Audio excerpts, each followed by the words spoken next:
Il y a plein de boutons, je comprends rien. J'ai pas résisté, effectivement. Que voulez-vous? C'est pas tous les jours qu'on a l'occasion de monter dans un camion de pompiers. Alors aujourd'hui, je vais vous faire découvrir les coulisses de la fabrication de nos camions de pompiers, car je suis chez l'un des plus grands concepteurs de ces véhicules. À mes côtés, Yannick, vous travaillez au bureau d'études, parce qu'avant de passer à la fabrication, il y a la conception. Et la conception, c'est près de 25% des effectifs ici. Ouais, effectivement, on est 25% au sein de notre société pour fabriquer et concevoir nos véhicules. Expliquez-nous comment ça se passe. La première phase, c'est la phase de numérisation 3D.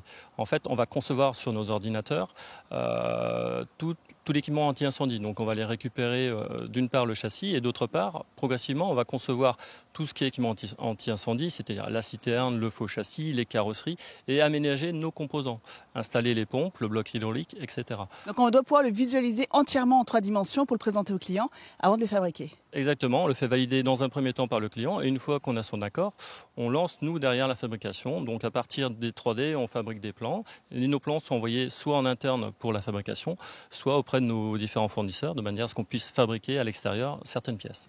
Vous exportez 70% de votre production. Parmi vos plus gros marchés, il y a l'Afrique. Donc j'imagine qu'il y a des demandes un peu différentes entre les pays, les continents. Chaque pays, effectivement, a ses spécificités, si vous voulez.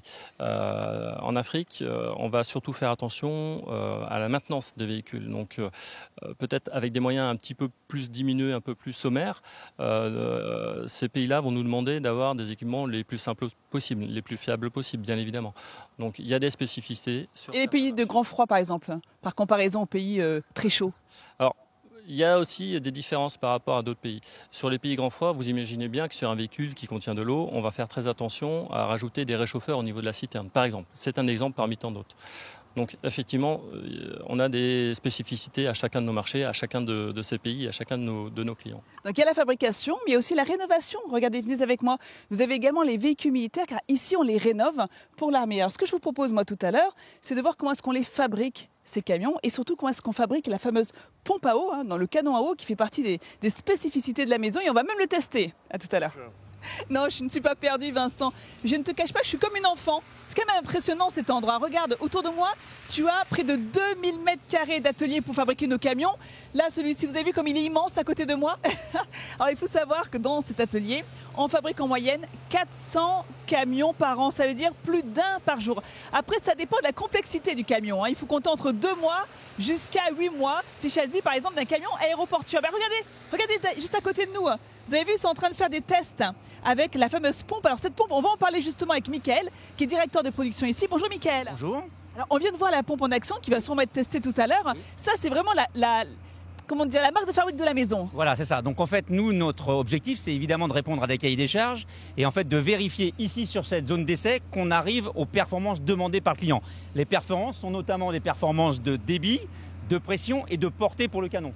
Donc là, on va faire un essai, on va vous montrer en fait les performances de cet engin-là, qui est un engin d'aéroport, qui est destiné en fait à protéger contre les crashs aériens. Et ici, on est sur une configuration d'engin à 6 000 litres par minute, à 15 bars, avec une portée de 80 mètres. 80 mètres. Alors la particularité de la maison, c'est que cette pompe, elle est faite à la main. Absolument. Donc en fait, on conçoit Sides à un savoir-faire spécifique de conception et de fabrication de ces sous-ensembles et donc de cette pompe.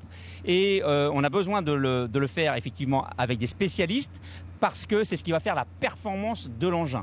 Alors montrez-nous comment ça fonctionne. Comment est-ce qu'on le dirige cette pompe, ce canon à eau? C'est simple, en fait on utilise finalement un joystick comme une commande de jeu. Et le pilote, on va dire, le chef d'agrès, il réalise en fait le mouvement du canon au travers de ce joystick. Voilà, donc il appuie sur le bouton, ça démarre, et puis il le manipule de la même façon en site et en azimut. Que vous dire si ce n'est que ça me semble plutôt réussi, Voilà, écoutez, là en fait on a la preuve de la performance de l'engin, c'est-à-dire que la pompe qui permet de transporter l'eau de la citerne au canon, et on vérifie ici la portée maximale du canon. Bon je pense que désormais vous ne verrez plus les camions pompiers de la même façon.